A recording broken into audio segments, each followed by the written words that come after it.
Lifted. Yo, it's Mike Six, Savage Fan Productions, Noble Savage, Renaissance Hustler. All of this in here, man. I'm sitting here with my partner, Drect, a.k.a. WAVY DAVY. What's going on, bro? Yeah, what's up, Mike? Yo, I'm glad to be here. You know what I'm saying? Love everything you do with the homie Z Rich. Everything y'all both do individually. I'm a fan of y'all shit. So, yeah, I'm comfortable. I'm here. You know what I mean? Here now. Yeah. No, thank you, man. I appreciate that, man. One thing I do appreciate about you too, man, is that you're a genuine person, man. And anytime I needed help with something, like with the bar exam, like we did a bar exam in Florida, you know what I'm saying? Yeah, and hell that was yeah. cool. And you be like, yo, I'll pull up. That's what's up, man. And you came through. And it was just like, no question, man. So I'm grateful. Yeah, hell For yeah. real, man. Hell You know what I mean? Anytime. Absolutely, man. know what I So, mean? Drect, WAVY DAVY just did a Chill. high off life freestyle. Probably one of the best ones in my book, you know what I mean? Thank Just you, thank you. the length of the bars you were stringing together, the potency, it was fire, Yeah. man. You know what I mean? Yeah. Yeah, man. Thank you so much. Shoot. Man, so I know you're setting the world up for some original music or something. Like, Yeah, hell like you yeah. wouldn't just be doing this just to be flexing. Nah, I know so- what space are you in right now? All right, so basically, I'm going to start it like this. So everybody who's probably going to see that is going to be like, yo, Drect raps? What the hell? But everybody that knows me personally, no, I fucking don't shut up with freestyles and all that shit. You know what I'm saying? Facts. I'll freestyle all day long. I rap all day long. But how my story began basically is I went to Florida to go to Full Sail University. You know what I mean? Like I met a lot of producers there, rappers, just people in the industry now who's like moving and stuff, filmmakers, all type of stuff. And I entered the Rap World Championships from this company out of England called Jump Off TV. It's a, you know, remember the old 2-on-2 battles with like the Source and the Immaculate Yes, and like all yes. them joints? They when they did that first season, I was like, yo, I was telling my man Hemi, I was like, yo, we got to do that shit next year, da-da-da-da-da. And they had a division in Atlanta. So I came, now mind you, I was always rapping and making tracks and stuff like that. But at this time, I had to be like 18, 19. And, but the battle, I was always on battling, like from the 106 and Park shit, the Blaze battles, the MTV battles, like, because I always figured, like, I love music. I love punchline rap and stuff like that. I was on J Hood, Cassidy, all that old shit. J.R. Writer, you know what I mean? Calico. Yeah, hell yeah. But my biggest thing was like, the fastest way to get your name known is the battle. Like you could do a cipher, you could do a freestyle, you could do almost anything, and like nothing. Like you know when you'll go to a battle, Yeah. and somebody will kill it, and you'd be like, yo, that dude was crazy, da-da-da-da-da. Let's get in the studio with him. Let's do this. Let's do that. You don't even know. Yeah. So I was like, yo, like Lux would say, the fastest way to Harlem is the A-Train. You know what I'm saying? For me, the A-Train was the fucking battle rap route. You know what I mean? So Okay. that's what piqued my interest. Like, yo, I can go be that dude overnight if I battle. I'm going to learn how to do that. So it was just growing up, freestyling, battling everybody, lunch table, stuff like that. But anyway, so we do the... I think it was the 2007 World Rap Championships, and like immediately, like we did the tryouts, we made it in. You know what I'm saying? We got to battle some of the best people from fucking the Southeast region, from the South, and like it was mad people. Nestle, Jaron Benton, we battled them. You know what I'm saying? My man Sonny was in it. Mattio's Parable. Issues and Whisper, Reed Richards. You know Reed Richards and KP? Yeah, they was all in it. KP was in that joint Yeah, too. hell Shout yeah. out KP, man. So they was partners, Reed Richards and KP. But like there was mad people like from around the world in it. And like Disaster was in it. You know what I mean? Just like mad people that's popping today or helped lay the foundation of what battle rap is today was in that. You know what I mean? And to me, I used to be like, fuck TV. I'm watching battle raps online. Yeah. So that was like celebrities to me, even though they were my peers. Right. So That's basically- early on. We said, what year was that? 07? Yeah, it's 06, maybe 06. Wow, that's like the early 07. days of YouTube. Yeah, so basically, Daily Motion days. Meta Cafe. Your Medicaid. Yeah, hell with yeah. the ninja. I Hell remember yeah. Ninja did the backflip. He's like, huh. Did the backflip. He's like, stay down. Stay Yo, down. that's crazy. Wow. But go ahead. But yeah, so after that, I the company, it didn't fold or go out of business, but like some shit happened behind the scenes to where they lost some footage and stuff. And like I don't know if they couldn't recoup the money, they lost sponsors, whatever it was. They was like, yo, we not doing this shit no more. Yeah. So I was like, I went to school with this dude named Matt Zakruski. Shout out to Matt. and it was in Carver, Massachusetts, right? So Matt was like mad nice at skateboarding. I was like, yo, he's gonna go pro, yo. He was mad nice. I think he had a couple injuries and stuff though. But the dude who used to film his like tapes, his skateboard tapes, was named Corey Shepard. And so Corey went to Full Sail, and he was like, yo, you should meet up with my man Corey. So I went to Corey's house one day. He was like, yo, get a camera, I'll show you how to use it, and we can like film our own battles. So we started filming battles at University of Central Florida, and like underneath the pavilion and shit. So like the first battle, yo, it got like 10,000 views. What? You know what I'm saying? Crazy. Yeah. This was on YouTube. Yeah. So at first it was like, I had like 300, but you know how the views on YouTube will freeze for a little bit? We were like 300, yeah, all right, that's good. Like a couple days later, it was 10,000. I'm like, yo, YouTube's broken, 10,000, that don't even make sense. There was mad comments under it though. Wow. So basically like, just from the network of knowing people, from doing the 2-on-2s and stuff, it grew into this big thing, right? So at the same time, like, I'm still rapping, but it's like, I want to shout out Ozone real quick. And for y'all that don't know, Ozone is Orlando. So they have like a lot of rappers from Orlando, like my man Midas, Johnny Storm, My Verse, stuff like that. You know, and salute to her. But they also have this breed of rappers. They used to have this thing called the Hush Show.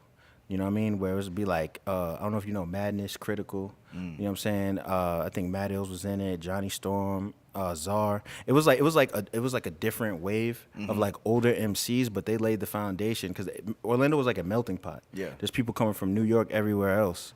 So like they were so crazy that when I got there, I was like, yo, I didn't know like this level of rapping. They were saying shit that I was just like, yo, I'm fucking up, son. Yeah. So like just being around that level of MC like helped me battle, but helped me like better as a rapper. They just put me on the mad music, showed me mad shit, and just live shows and shit like that that I was like, yo, that like to me that Ozone scene is one of the most slept on, illest scenes in the history of rap. Yo. Word up, word. You know I'd love to have somebody sit in this chair and break that down where they found their influences. But it feels like they gravitated. It's kind of like the Bay Area. Like they gravitate to something that's real and they just hone it and get nice with it. And feel like Orlando's like that.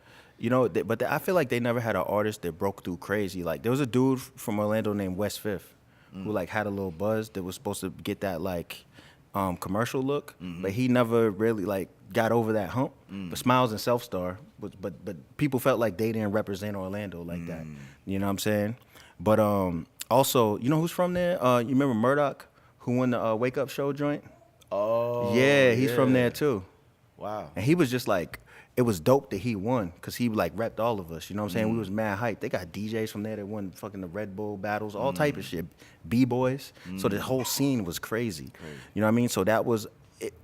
People slept on why that was a good place to start the GrindTime shit. You know what I mean? Okay. So we started in 2008, and like people was from the scene was gravitating towards it. And it's funny that there's a lot of battlers right now or through the history of battle rap that was like literally my homies that I was like, yo, you got to battle. This is the fastest way to get hot. And they were like, I don't want to. And then they just ended up battling. Yeah. You know what I'm saying? That's crazy. And y'all expanded very fast because I remember in 2008, I was in the IE. I was in Inland Empire. And there was a GrindTime battle. Yeah, and I forget. It was at I think it was one of Noah James' events. Who's Murs' homie. Or whatever. Doing some GrindTime joints out there. So that was crazy. Yeah. So, you know, the thing that was crazy though about it was that, like, it's like people right now might not understand the impact of grind. Like, you know, like they know it's Conceited and Hollow and guys like that are from GrindTime and they're popular on TV and battling Joe Budden and shit. But the thing that made GrindTime unique was I used to watch Fight Club, Smack DVD, but I was also watching the Scribble Jams and Supernatural vs. Juice and shit. Right. So I was like, yo, a lot of these hood dudes are sitting around like rapping they hood verses mad aggressively. Yeah.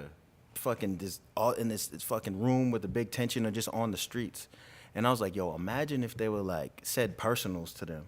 Like, yo, you did this and did that with that style. You know what I mean? And I was like, imagine if all the nerd backpack dudes had that shit a little more well put together and formatted.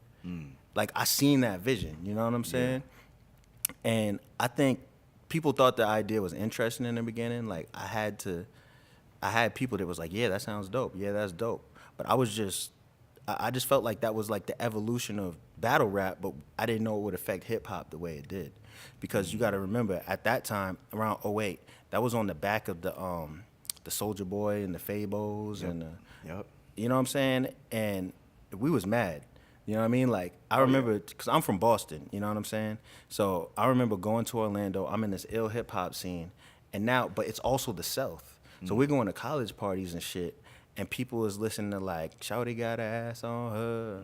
I'm going to put my hands on her. And I'm like, yo, what the fuck is this, son? This ain't Nas. You know what I mean? Yeah. I was heated. Yeah. But I also grew to have an appreciation for that. So a lot of the fundamental things we did in GrindTime, like people say, like, yo, y'all had a lot of divisions, y'all were everywhere. It helped us grow, but also I wanted, like, I didn't think everything should sound like New York rap. Like, it was so ill that you could go to the West Coast and they had a completely different scene and different style. Yeah. Then you could go down south and it was different.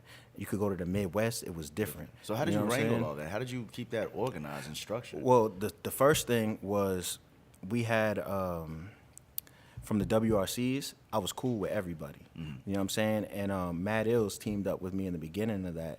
And Mad Ills was known because he had traveled around a lot and he like knew a lot of people and had a lot of ties on the underground.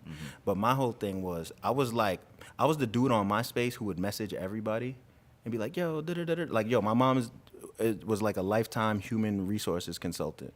So she was on some shit like, yo, sometimes you got to cold call motherfuckers to make it work. Yo, you got to do this, you got to do that. Yeah. So I was on some shit like, yo, I'm going to message everybody on MySpace. Yo, there's people that you'll meet now that will tell you like, yeah, Drect messaged me on MySpace in 2009 and like, that's got how a I knew him. screenshot. Yeah, hell yeah. You know what I'm saying? Autograph the screenshot, bro. So I was just connecting. It started because everyone that I ever knew that was on 106 in Park. Yeah. I sent them a message, like not before GrindTime. Like, yo, my name is Drect. I used to have this internet radio show. We called it GrindTime Radio, Right. and I was just trying to get people to like freestyle on the radio and shit. You know what I'm saying? This dude, his name was Captain Chris, like Captain Crunch. Captain Chris. Yeah, and he had this fucking internet radio station out in the back of his mom's house, and he was already like 46. You know what I'm saying? Yeah. So I'm like, yo, but the crazy thing was, he taught me two things. His internet radio station got like 28 viewers a week. But this motherfucker had sponsors from Sprint and Verizon, was at Magic Games, all type of shit. And I'm like, yo, what the fuck? And he was just like, yo, my homie's Jewish. He got a wife. She's pretty. I sent her in the business meetings and she comes out with the deals.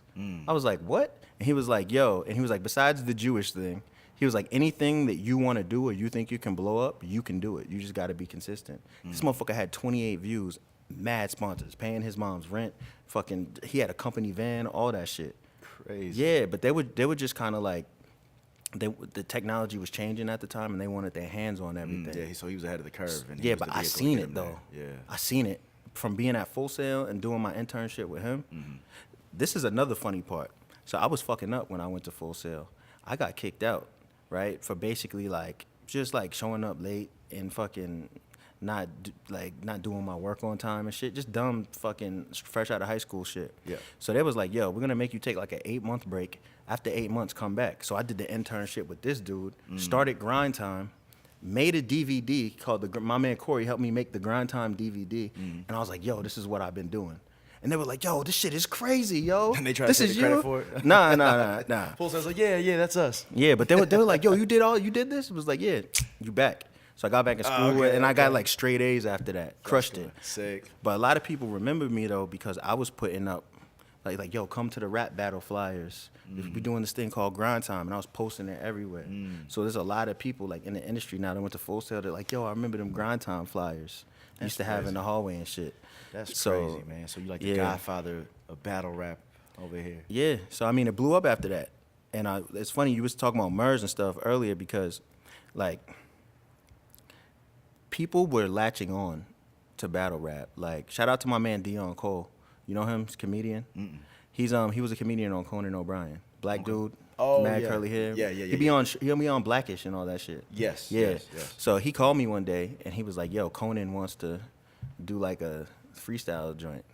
And I was like, what? He's like, yeah, he wants to go to LA, have the battle rappers diss him, and he like says stupid shit back, and we like air it. And I was like, what? It ended up not working out for a couple of reasons, but like we would get mad calls. Like, shout out, my Alchemist was like the first dude that called me, and he was on some like, yo, how did you create this? Me and Evidence watch every single battle, and I was like, yo, Evidence, Alchemist, you know what I'm saying? Yeah. It was crazy, but it was just so many, like, Murs came along. He was helping. He got us the stage at Paid Dues. We ended up having a stage at Rock the Bells.